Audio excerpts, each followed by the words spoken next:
Greg, I went through the years where billboards were popping up everywhere because the council massaged how a billboard can go in. And these antennas are becoming a wealth for someone to place on their property. And I know we've put some on some of our parks, trying to make them look like trees. But I think what Mr. Juarez is doing, he's making it more customer friendly. But if they're going to upgrade the box, and they're in a 10 by 10, and they're going to put a 20 by 30 or a 40 by 40, and it's next to a residential neighborhood or next to a school, then I just don't want to take full control away from the Planning Commission, because they can at least stop it if it looks like it's going away. We just spent a lot of money on a billboard issue because someone signed something, and whatever it was, and that was staff. So I don't want to lose. That's the Planning Commission is between staff and the City Council. So nothing against, but that's our neutral party. That's like our jury, and they're the ones watching. I don't want to take that away from them. I would rather see that maybe the application fee, instead of, what is it, 3,000? It's approximately 3,000. All right, we cut it down to 1,000, but let the Planning Commission see it, because I don't want bigger antennas or newer antennas, like Mr. Vargas said. All of a sudden, we went from a 30-foot antenna, and they're putting in a 60-foot antenna, and someone, just hypothetically saying, can just over the counter, which we've had that in the past, over the counter permits given, or over the counter lot splits, and it ended up costing the city $1 million. So I just don't want to take that center,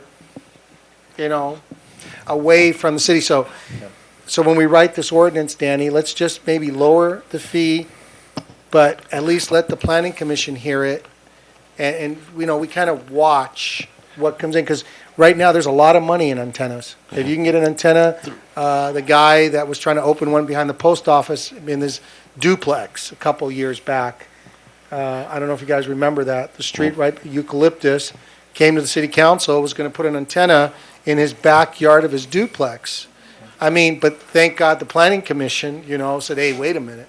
So that's my only caution of years of being up here and seeing how things are finagled in. Through the chair.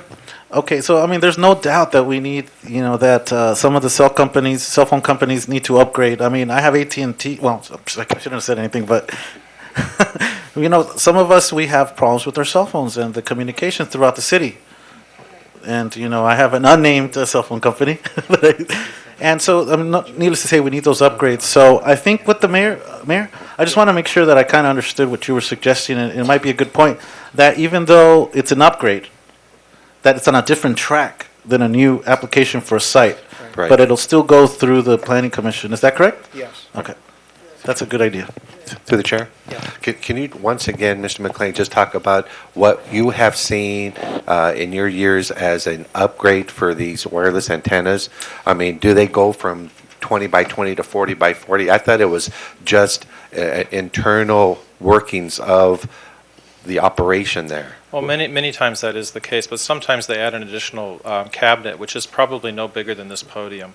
And so what we can do is we can craft thresholds and say that as long as you don't add more than one additional cabinet, as long as the antennas aren't going any higher, or as long as the number of antennas are not increasing, or all kinds of things like that. If these are spelled out in the code, and we're only applying this to existing sites that have already been approved, then we should probably seek to find the most streamlined process possible.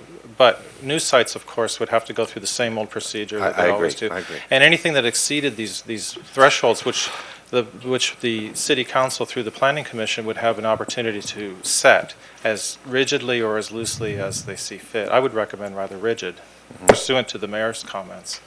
I didn't understand your The comment. thresholds for when things would have to be directed to the Planning Commission. Right. So, for example, if the lease area increases by more than, say, 50% or 20% or whatever you think is most appropriate. What you were talking about, expanding like from 2020 to 4040.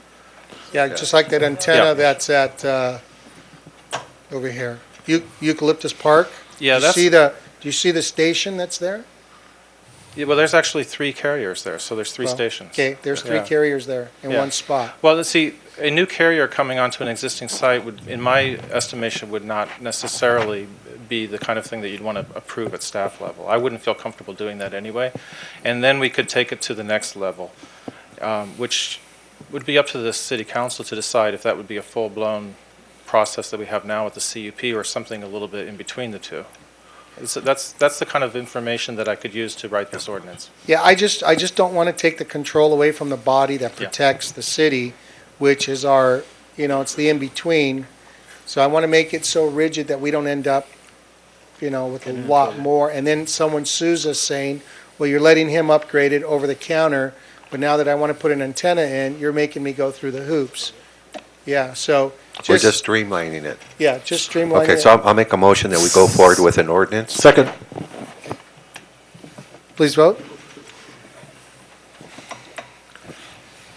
Vote reflects mayor and city council voting yes. Item E, Mr. Vargas. Okay, thank you, Mayor.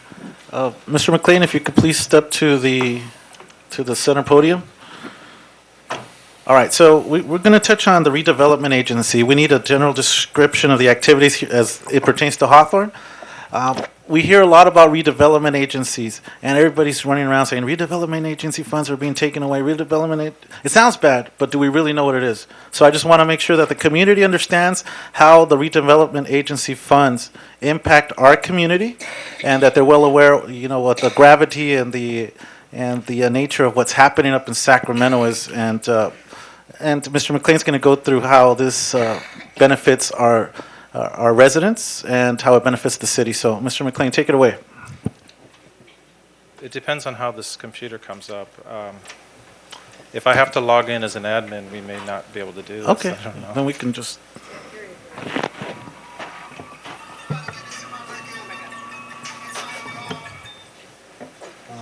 We have a soundtrack over there. That's really cool, Mr. McLean. I've got, well, somebody said to speak up, so it's just easier to raise. The soundtrack's good. Okay, see, the problem is I've got a blank screen up here, so.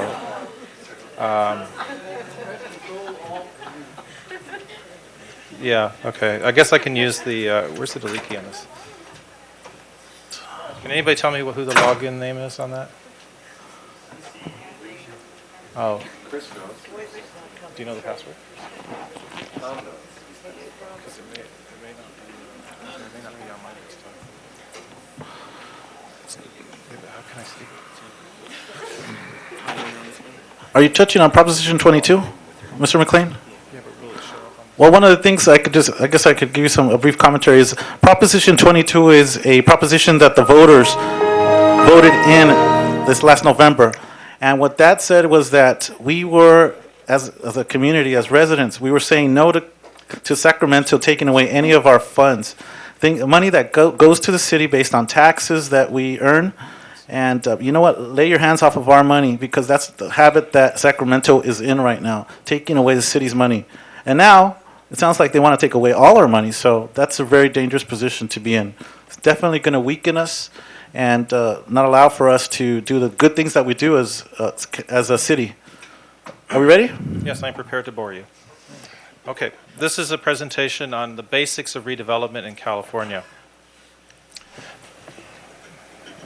Whoops, too far. Okay, just as an introduction, the California Community Redevelopment Act of 1945 is the enabling legislation that allows local governments to create a redevelopment agency. So what is a redevelopment agency? And I should also preface that we're doing this presentation to inform everybody of what is at stake here. Okay, so redevelopment is the process authorized under California law that enables local government entities to revitalize deteriorated and blighted areas in their jurisdiction by spending funds that encourage private sector investment in the community. So let's look at some of the details. The local legislative body must adopt an ordinance declaring the need for a redevelopment agency. Hawthorne did this in 1969. And the city council sits as the redevelopment board. These are some of the activities or some of the things that redevelopment agencies can do. They can sue or be sued. They can make and execute contracts, hire staff, purchase or rent space, equipment, and supplies, utilize services and facilities of the host government, which would be the city, apply for grants, and manage real property. Typical activities include constructing public infrastructure, preparing sites for development, buying and selling properties, even if for private development, improving dilapidated facilities, mitigate environmental impacts, and use tax increment financing. And they can use that increment financing to issue bonds. So let's look at the redevelopment plan briefly. It describes the boundaries of the project area, which I'll get into in just a little bit. It sets the goals and objectives, techniques for how to achieve the objectives, land use controls, financing methods, enforcement mechanisms, the plan duration, because they all have a time limit. They expire after a time. Use of eminent domain, or or not using eminent domain in some cases, and procedures for amending the plan. So the project area establishes the focus of where the redevelopment activities will primarily take place. And based on items such as blight, you try to set your area where it'll do the most good. So let's look at where Hawthorne's project areas are. We have two. One is expired. That's project area number 1. You'll recognize that's where the mall was built. And then all the area that's in blue is project area number 2. This one is still current. So there's two basic tools of redevelopment agencies, tax increment financing and eminent domain, and I'll explain both of those in a little. Tax increment financing. Financing based on tax revenue increases from some base which is established when the project area is created. So here's an example of typical tax revenue over time. This blue area shows how over time, generally with inflation, tax revenue increases. And that tax revenue is divvied up among the city and schools and other special entities such as lighting districts, etc. When you establish a redevelopment agency, you create the base, which if you follow this dashed line all the way to the left side, you'll see that that's the level of tax revenue at the time that the agency was formed.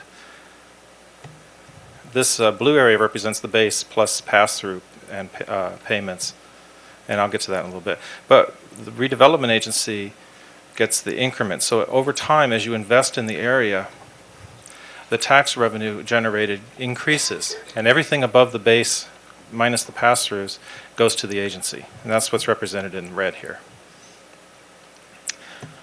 So let's look at tax increment financing a little bit more carefully. The tax increment funds can be spent directly on projects. Tax allocation bonds can be issued to be paid off from future tax increment revenues. In other words, you can spend your future revenue because it's fairly predictable. And loans and grants to businesses for physical improvements can be made. Now, eminent domain. This is the government's right to seize private property for the public use, including the health and safety of the community. The government must pay a fair market value for any property it acquires through this power. So that applies to the redevelopment agencies as well. Why would you use eminent domain? You can use it to assemble larger properties suitable for private development. You can acquire land for public works and infrastructure improvements. Facilitates the elimination of blight. In other words, you can clear out a problem property. Those are just some of the reasons you might want to use eminent domain. Now let's talk about the benefits of redevelopment. This is what's at stake. It encourages private and public partnerships. The elimination of blight, that's the primary original reason for having a redevelopment agency. Pass-through agreements ensure funding to the other taxing agencies. Job creation, infrastructure improvements. Affordable housing is an important component, which we'll get into in a little bit, and improves sales tax revenues. So I'll just focus on a few of these. Redevelopment can eliminate barriers to private investment because it eliminates blight and reduces crime. It also upgrades the infrastructure and can be used for gap financing. So there's a lot of opportunity for private partnership with redevelopment. So let's take a brief moment and look at blight. Blight is an area that is predominantly urbanized and constitutes a serious physical and economic burden to the community, which cannot reasonably be expected to be reversed or alleviated by private enterprise without redevelopment. So physical conditions that lead to blight would be unsafe or unhealthy buildings, inadequate building or lot design, incompatible adjacent uses, irregular lots in size and shape. Economic conditions could be stagnant or depreciated property values, high business vacancy rates, high turnover rates, abandoned buildings, lack of typical neighborhood businesses, high number of adult businesses could be a problem, overcrowding can be a problem, high crime rate. All of those are examples of blight. Pass-through agreements, these are just the agreements that some agencies have with the other taxing entities such as schools, special districts. Older redevelopment agencies are not quite as, or they're a little bit more free to enter or not enter into these agreements. The newer ones are mandated to do so. Job creation, that's something that's the major point of contention with the governor right now. Other benefits, redevelopment activities can lead to increases in sales tax and transient occupancy taxes, which directly benefit the local city general funds. That's a benefit that's often overlooked because a lot of the money that comes in goes to the agency and it goes back out through the agency, but this is money that the agency stimulates that goes to the general fund, which is a very good thing. That's really all I had. That's just the basics of redevelopment so that everybody knows what we're talking about and what's at stake. Okay, well, that's a great job. Thank you very much, Mr. McLean. But we do have questions, so thank you so much. That was really well. I like the backdrop. I like the information. And there are a couple of pieces of information that I kind of just wanted to go over. For example, as clarification, it's rhetorically. I guess I'm asking this sort of kind of rhetorically, but so the tax increment, it's we had a certain level of tax at some certain point in time, Yeah. and then the taxes would increase at that point in time a certain amount, and that's what would come into our coffers minus the pass-through. Right. When you establish your project area, the base is set. And then as you make improvements to the project area, as you invest in the area, the properties are reassessed and the values go up. And the part that's over that base is the increment. That goes to the agency. I don't know if I'm throwing like a curveball at you, but let me know if I am. With regards to the Proposition 13, if that goes away, I don't know if that goes away and everything that's all crazy, how is that going to affect the tax increments that we're getting? The redevelopment agency will be subject to whatever the tax increment is with a non-Proposition 13, I guess, taxation. That is a curveball. I'm not sure. If hypothetically Prop 13 went away, I guess the increment would probably grow very quickly. Yeah. But I don't think that's in the works. Well, I don't know. I guess that's one of those things that I heard from the governor's office, so I don't even know what he wants to do. But can you please discuss the 20% set-aside funds? And I think we allot that to specific uses. I apologize because I had a slide for that, and No problem. I think I deleted it by mistake. 20% of our increment has to be used to acquire or build affordable housing, and every year when we get our allotment of increment from the county, 20% has to be taken and put into a separate account immediately, and that money can only be spent on affordable housing. So, And it has to be spent on affordable housing. so if we lose that money, if we lose the redevelopment funds, then we, as a city, will not be able to help the less fortunate in our city. Is that correct? If they take that portion too, that's correct. So that's kind of one of our tools that we use, folks out there. So just to let you know, with regards to what is, I don't know if you can answer this, but what is the status of our 20% set aside? How much money do we have in there? Can we discuss that? I And think the so. 80%? I don't have the exact figures right now, but we have about a total of $7 million, which represents the total of the housing set-aside fund and the general 80% money, that the balance of it. That's like, And that we have about $2 million that we're thinking of because of debt transferring into the general fund.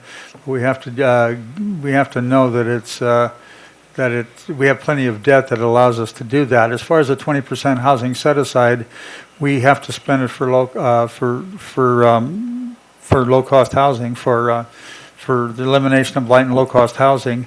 And the thing is, that's the money that the governor took last year was the $3.1 million.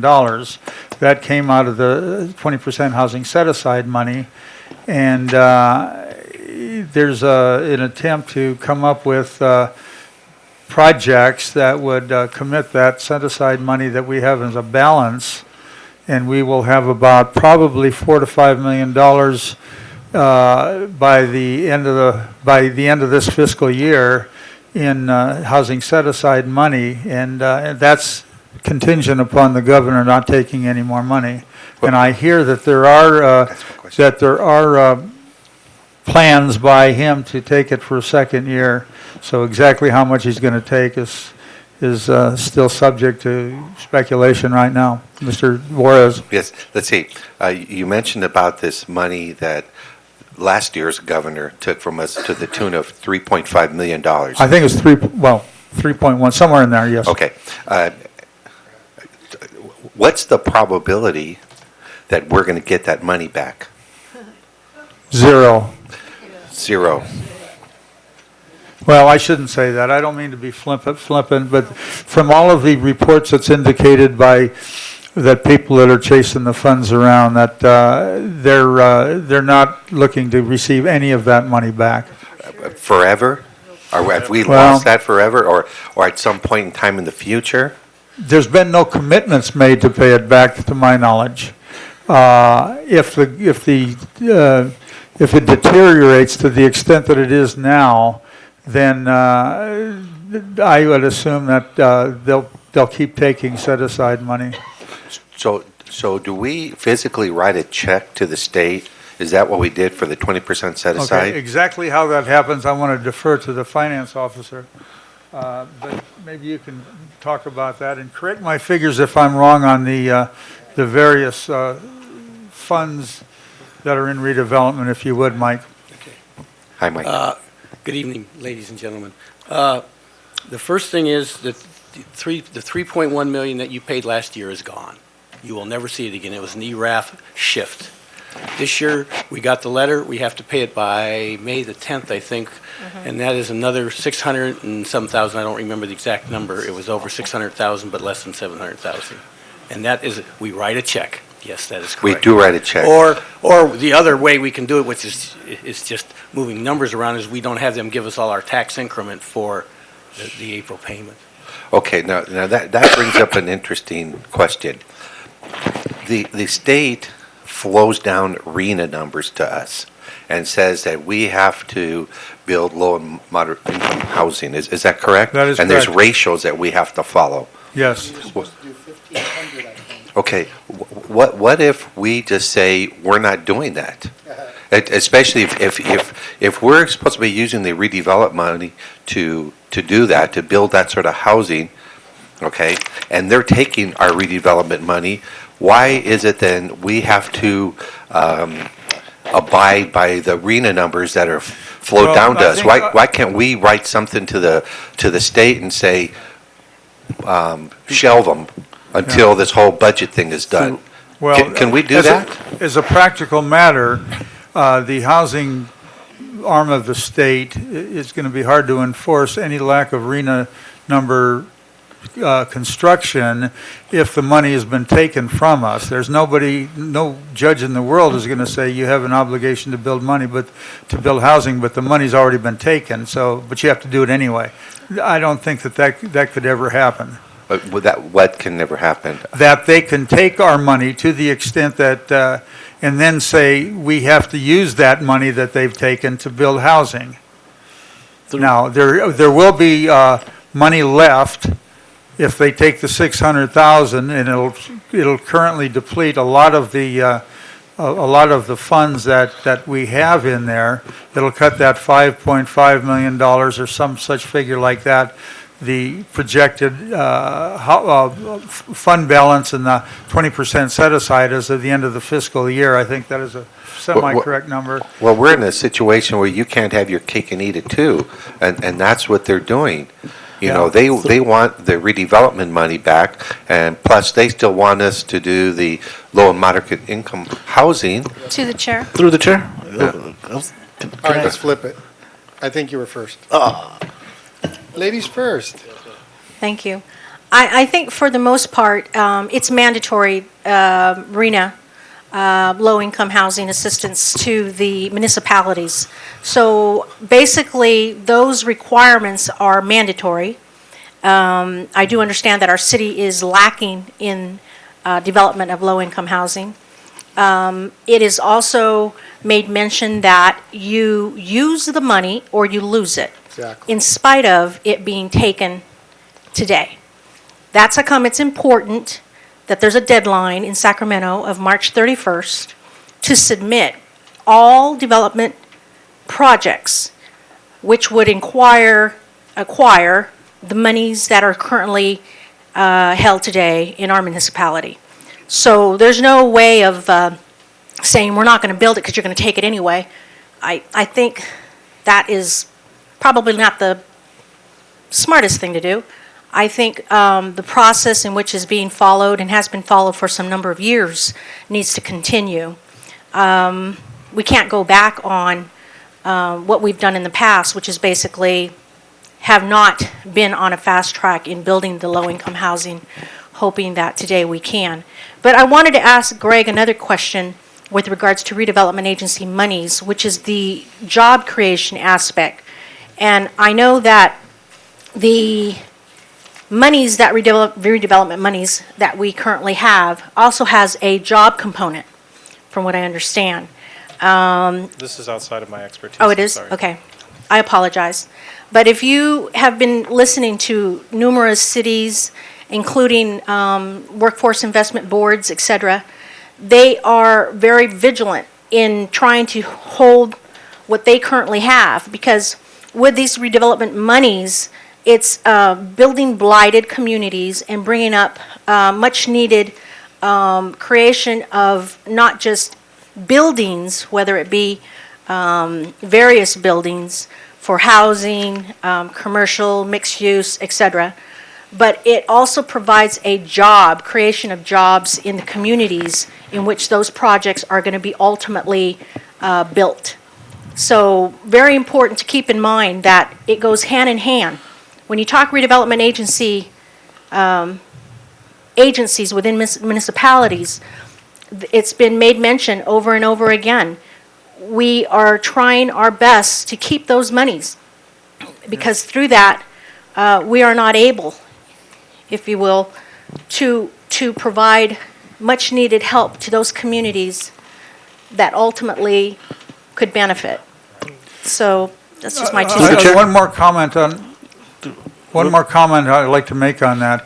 If they take the redevelopment funds away, they're also, unless they protect the pass-through agreements, they're also eliminating the money that would normally go to school districts, Yes. The County of Los Angeles on various things, and all of the tax, not all, but majority of the taxing entities that are listed there. So they not only affect us as a community, Right. but, I mean, as a city, but they affect school districts and things like that. I didn't mean to interrupt you on that. No, that's fine, and also public safety. Yes. Very important. Through the chair, I just want to make a clarification, a distinction between RENA numbers and the redevelopment funds that we use.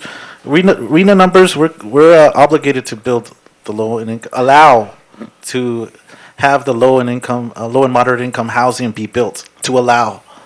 Okay, so whether we're the ones that use our redevelopment funds to build that housing or not, we're still obligated to. But, you know, at the same time, those jobs are still going to be there if we allow. So I just don't want to mix up the redevelopment funds, say, taking away our ability to be able to allow for low and moderate income housing to be built. So that's just the distinction I wanted to make. And so essentially what it just seems like it's going to be what is the pass-through money that goes to the schools, to the county. Basically, it's going to be inflated, and all the money that goes into our pot goes away. That's all it's going to be. But still, nothing's going to come to the city. So, I mean, that's the tragedy in it. So we, as a city, I think we know that we as a city will be able to have a better handle on the types of projects that we built in the low and moderate income housing areas. So that's where the comfort is for the city, that we know that we're going to be able to regulate and make sure that our tenants are, keeping the place up, et cetera. So that's where our involvement in the redevelopment fund aspect of low and moderate income housing comes into place. So. I'd like to just talk so you can have a more intelligent decision, only in the sense of what the finances are related to Hawthorne.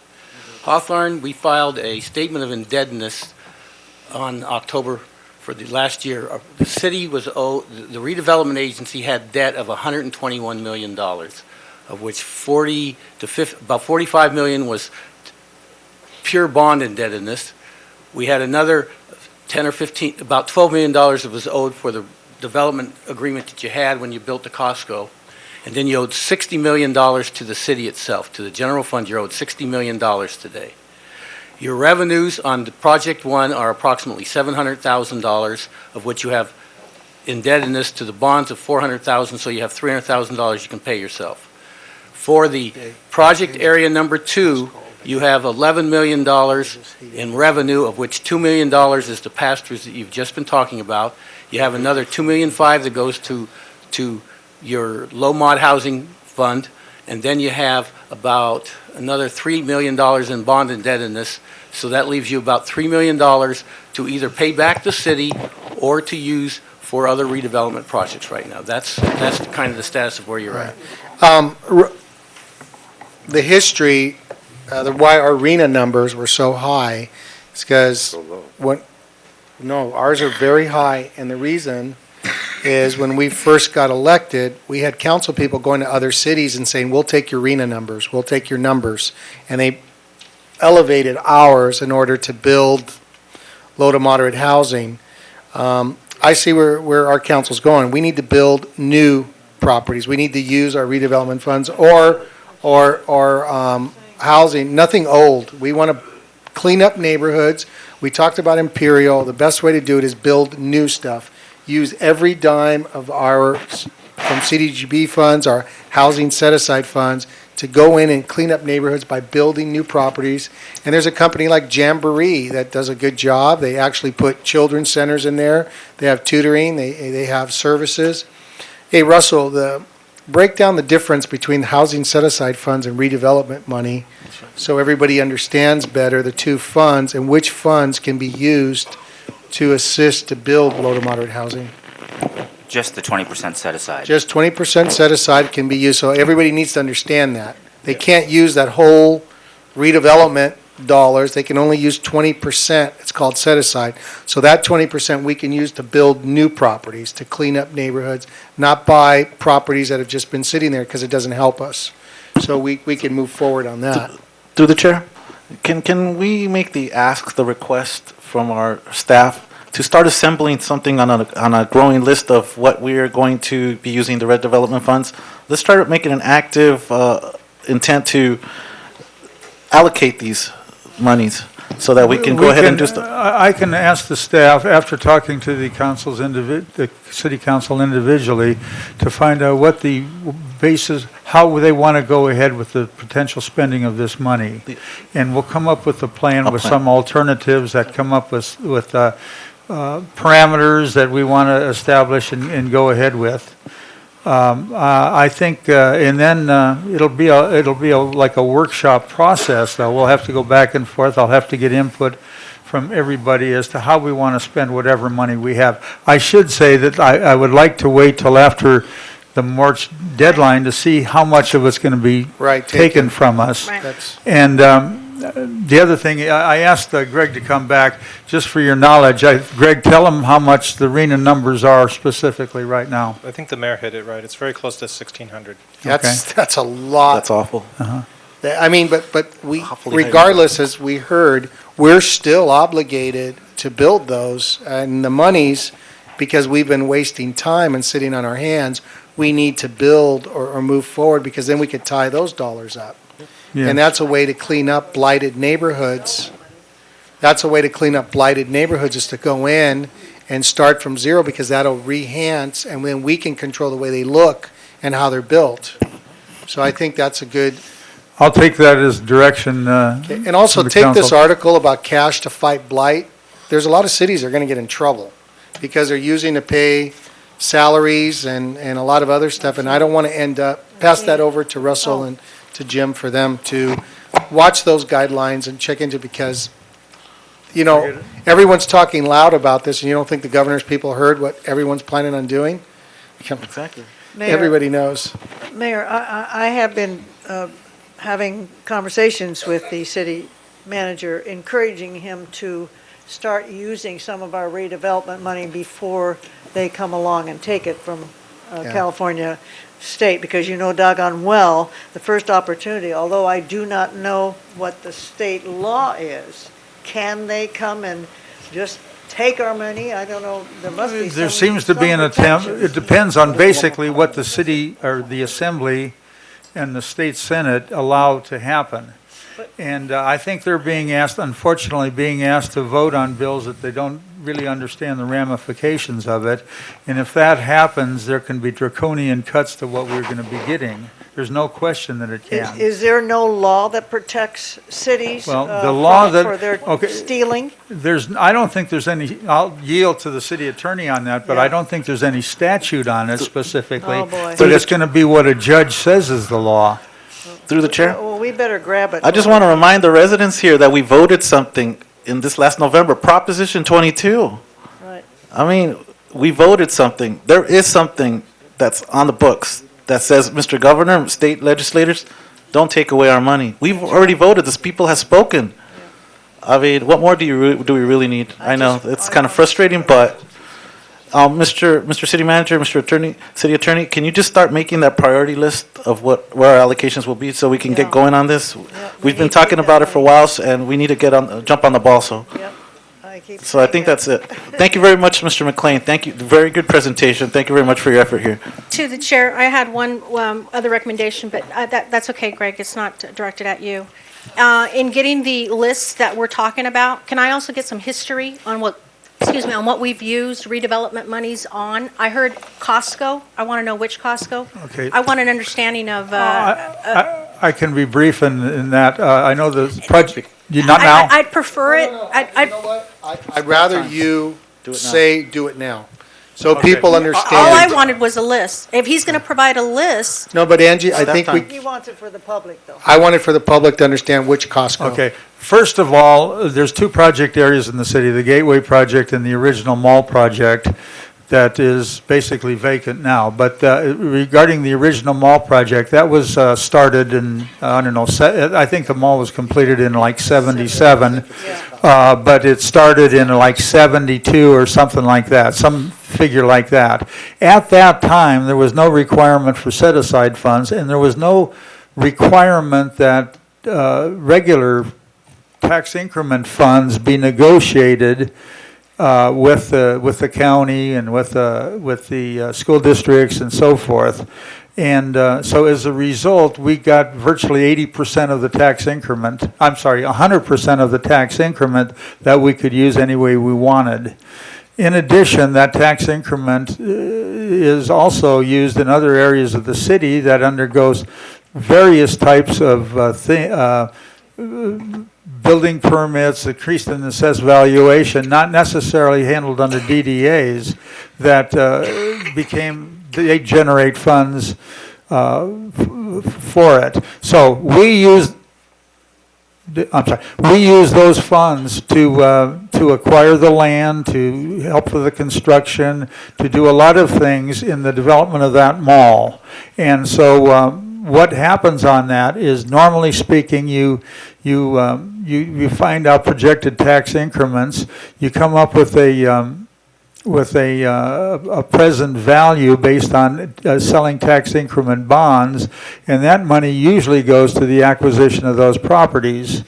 And then as the properties be acquired and the construction goes on, then the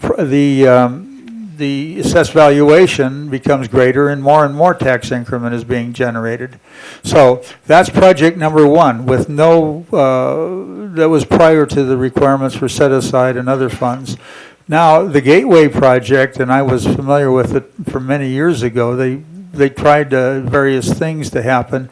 DDAs were prepared, disposition and development agreements were prepared, and all of these figures, so we acquired a lot of little parcels from the area, and we used tax increment financing.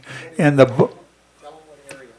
in the area around the Costco, that entire area, the Gateway project, from around Hendry to Isis, all of that area, plus all the way pretty much to Marine on the south. And we acquired many, many houses. There was bungalows, there was a lot of old houses in the area, a lot of old shops. I'm sorry, not houses, but a lot of,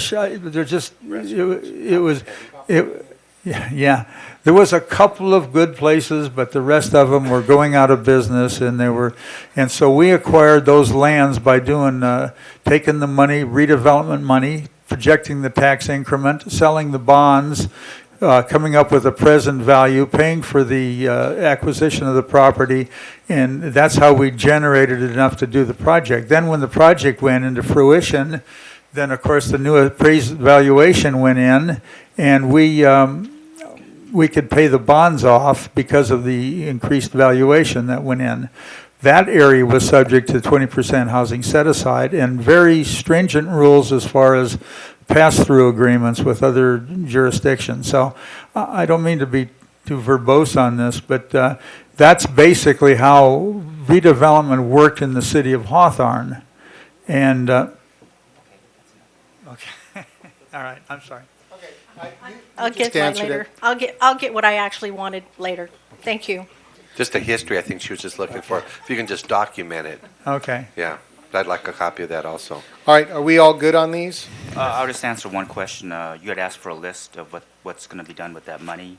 You're going to be voting on that on March 8th. All of that money is going to be used to pay back the city. Thank you. Thank you. Okay. Mr. Clerk, may we have your consent calendar, please? Mr. Mayor, I have 5 items on my consent calendar for your approval. Item number 4, approval of the regular city council minutes of February 8th, 2011. Item number 5, approval of the waiver of the full readings of the resolutions and ordinances on tonight's agenda. Item number 6, the city treasurer requests approval of warrants. Item number 7, resolution number 7357. A resolution of the City Council of the City of Hawthorne, California, opposing the consideration or selection of 14724 Aviation as a site for an expansion of the Metro Rail Maintenance Facility in conjunction with the Crenshaw LAX and Green Line extension projects. Item number 8, a resolution number 7358. A resolution of the City Council of the City of Hawthorne, California, approving the Los Angeles Interagency Metropolitan Police Apprehension Crime Task Force Joint Powers Agreement, LA Impact JPA, authorizing the city's membership in LA Impact and authorizing the city manager to execute the JPA agreement. So moved. No, there's one more. Is there? Second, we pulled 9. We pulled 9. Under the resolution 7357 regarding the city council opposing the expansion, I want the general public to know that on March 1st, there's a public hearing from 6 to 8 at 6661 Imperial Highway over by LAX. And on March 31st, the city of Inglewood is having a hearing from 6 to 8. So the people of Fusion have really wanted to say thank you to the city council, and also a lot of the residents in Liberty Acres were very happy to see that we took this position. As they said, why do they always dump this garbage on Hawthorne? That's right. So, moved in second, please vote. Closing, yep. Amen. Vote reflects mayor and city council voting yes. That concludes my consent calendar, Mr. Mayor. Public hearings, item 10. Now is the time and the place for the public hearing on proposed ordinance number 1980, amending section 15.04.010 of the Hawthorne Municipal Code, HMC, repealing or reenacting HMC Chapter 15010 or 05, and adopting by reference the 2010 edition of the California Building Code as amended herein, the 2010 edition of the California Mechanical Code, and the 2010 edition of the California Plumbing Code, and the 2010 edition of the California Electrical Code, the 2010 edition of the California Existing Building Code, the 2010 California Residential Code, the 2010 California Green Building Standard Code, and amending HMC Chapters 15.06, repealing and reenacting HMC Chapters 15.08, 15.24, and 15.28, and enacting Chapter 15.32, 15.37, and 15.40. Planning Department's declaration publication filed, no written communications were received. Call for oral comments. Is there anyone who wishes to speak on this topic? Seeing no one, I declare the hearing closed, so ordered. Is there a motion to approve ordinance 1980, a motion to adopt resolution number 7353? So moved. Second. Can you vote separately, though, on each Sure. item? Say ordinance number 1980. I moved it. Second. Discussion, please vote. I don't think he read the title, though. Yeah, isn't that whole, Yes, he did. No, he didn't read it into the record. He read the oral communication as But to it's- what the it's- public hearing's about. oh, Read the man. whole thing. No, okay, ordinance number 1980, second reading. That was the same thing. He just read They're it. similar, but a little different. Oh, my goodness. Go ahead, Mr. Clark. Okay. An ordinance of the City Council of the City of Hawthorne, California, amending section 150.4.010 of the Hawthorne Municipal Code, HMC, repealing and reenacting HMC Chapter 15.05 and adopting by reference the 2010 edition of the California Building Code as amended herein, the 2010 edition of the California Mechanical Code, the 2010 edition of the California Plumbing Code, the 2010 edition of the California Electrical Code, the 2010 edition of the California Existing Building Code, the 2010 California Residential Code, the 2010 California Green Building Standard Code, and amending HMC Chapters 15.06, repealing and reenacting HMC Chapters 15.08, 15.24, and 15.28, and enacting Chapter 15.32, 15.37, and 15.40 for adoption. So moved. Second. Discussion? Could you read it again? Please vote. Whatever you want. Now, we're voting separately, so Right, which we're only- item, item are you voting on right The now? one you just read, Okay, 1980. Just wanted to make sure that, just in case they didn't understand it the second time. right, I'll be glad to read it again if you would like me to. The 32-minute one. Right? Vote reflects mayor and city council voting yes. Okay. Resolution number 7353. 1980, yes. Yeah. No, that was changed. No. Resolution 7353, a resolution of the City Council of the City of Hawthorne, California, making express findings and determinations that modifications to the 2010 California Building Standards Code are reasonably necessary because of the local climatic, geological, or topographical conditions for adoption. So moved. Second. Discussion? Please vote.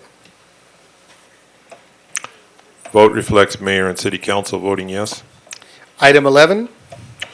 Ordinance number 1982, second reading, an ordinance of the City Council of the City of Hawthorne, California, amending section 5.96.070 of the Hawthorne Municipal Code relating to the requirement of having police officers on private property as a condition of the receiving a film permit for adoption. So moved. Second. Discussion? Please vote. Vote reflects mayor and city council voting yes. Item number 12, we've already taken a vote on. Mr. City Manager, you have items 13, 14. So moved. Second. Discussion? Yes, I have a question on number 13. And I guess this would be to Mr. O'Brien, since he was the recipient of this. I'm reading the letter from Bartel and Associates, and in the letter from Mr. Pryor, it gives some numbers, and I'm fine with all the numbers until it gets down to total miscellaneous PERSable wages, $18 million. What exactly does that mean?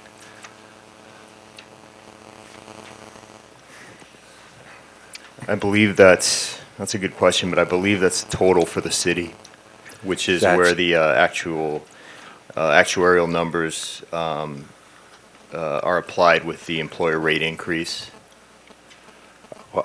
Why would they include the total for the city and not just that was applicable to this employee? Do you know the purpose of that?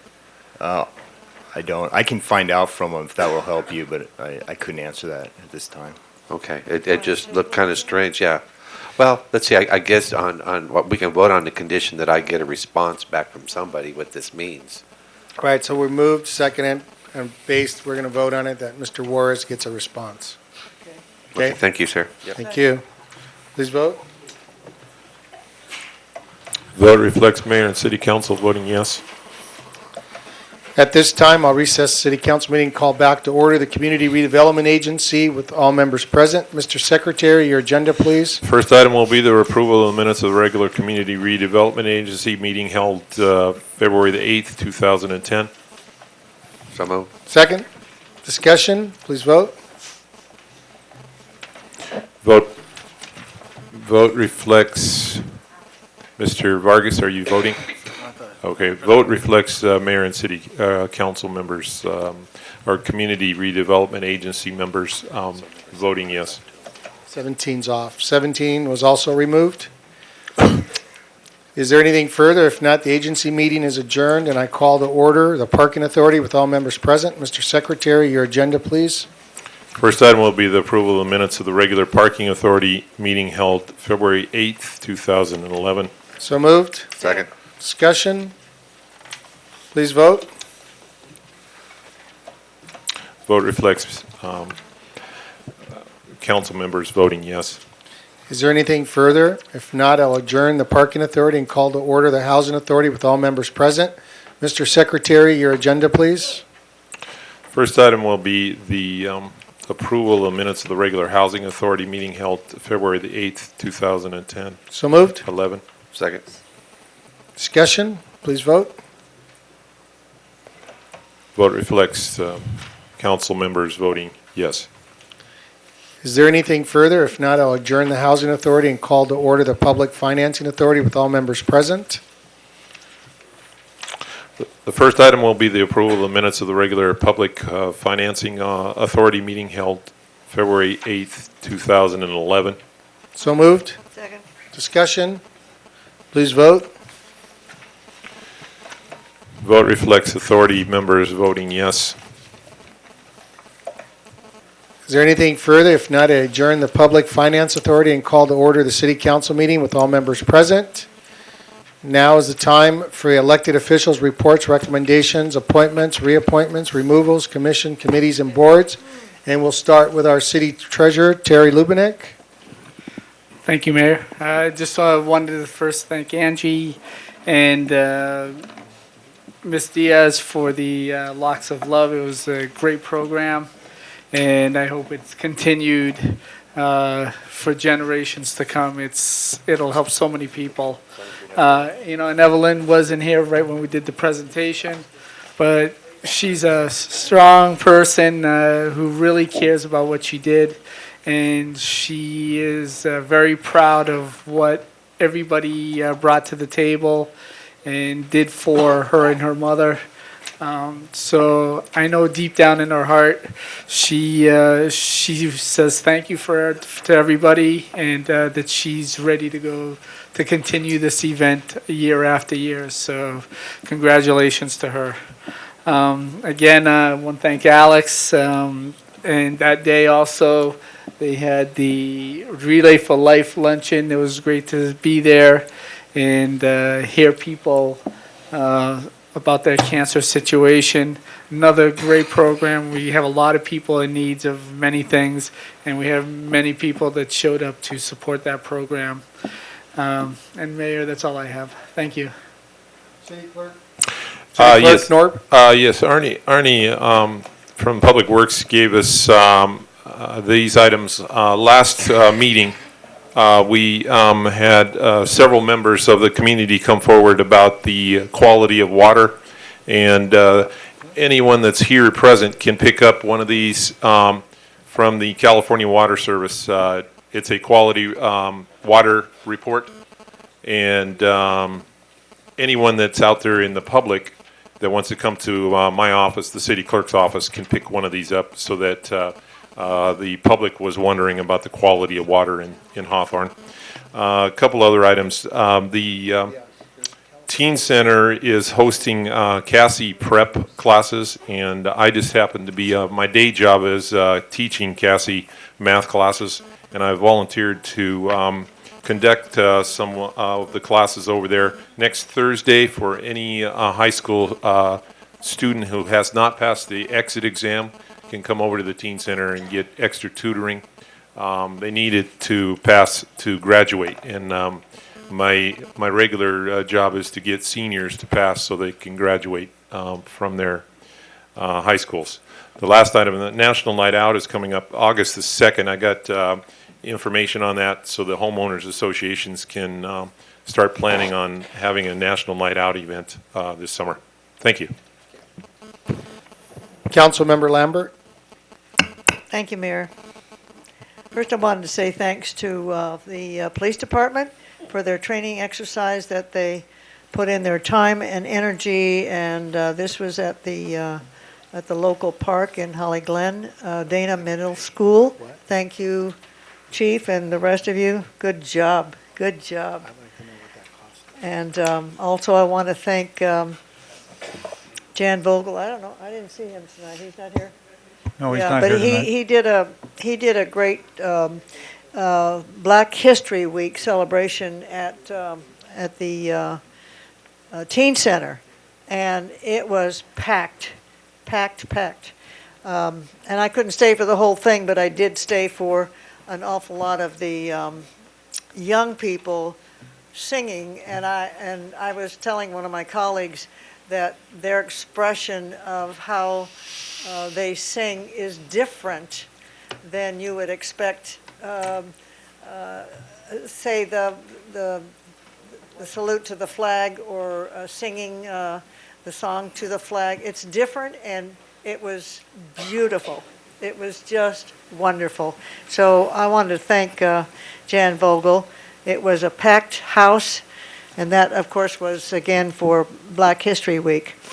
Also, Mr. City Manager, I would like for you to consider extending the time for the discussion of CDBG monies and renew that list that you provided.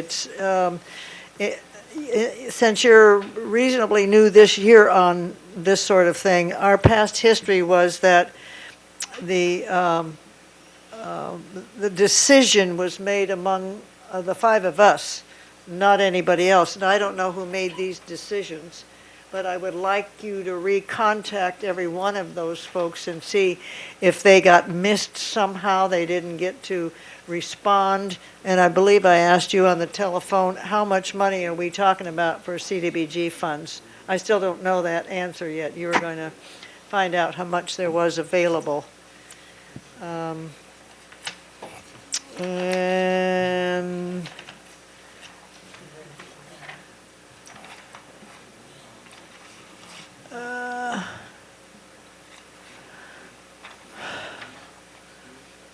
I guess I covered it all.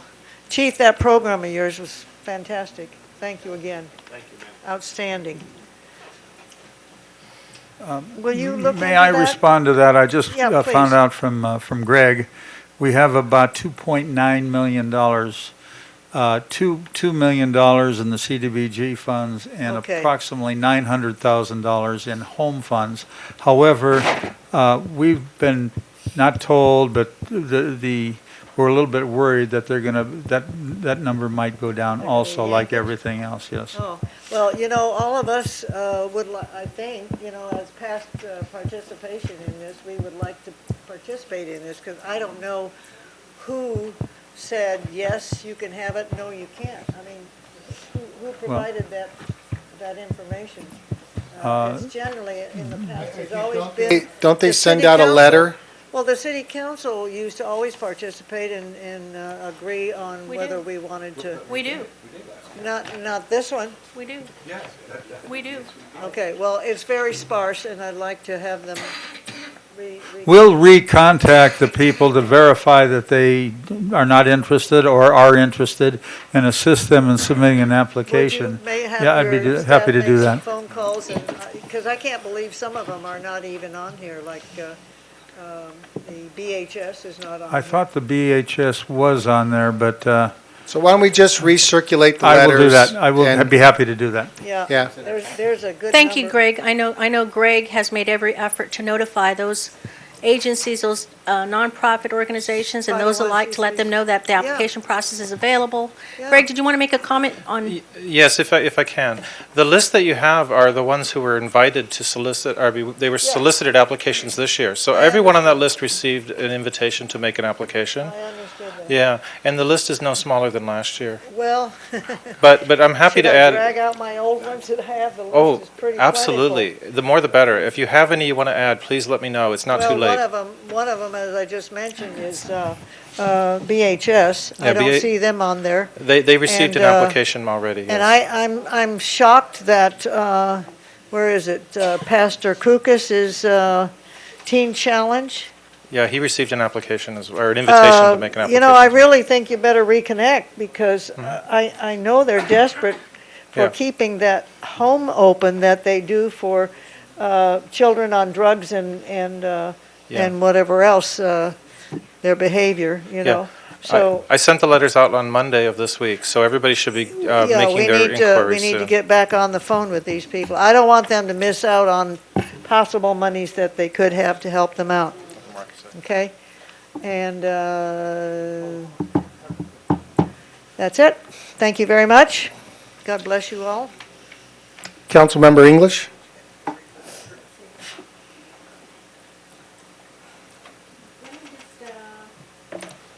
Make mention of the event again, Locks of Love Foundation, and the great efforts on everyone's part. And it was a very successful event with over 30 people participating and lots of folks donating their hair. And so I just want to thank everyone again, and the city and its departments, for how they stepped up to the plate and participated as well through their assistance. I don't believe this could have happened, so thank you so much to that. I also would like to make mention, I believe coming up next week, our own Councilmember Juarez will be recognized with West Basin Water Board for his efforts in Water Reliability 2020. And that was something I believe that we passed through a resolution with the city in partnership to hopefully try and provide that by that time. So thank you to that, and congratulations, Danny. I want to also just make mention, happy President's Day to everyone, and also in recognition of Black History Month, I want to continue making those recognitions where they're due. Also want to thank a lot of the students that were here today from USC journalism classes. So if you see the students in the audience, those are students that are sent out to do internship to learn more about the City Council and what they're doing. So thank you to those students that came out. That was very important to them in writing their reports, which I'm sure most of us have been contacted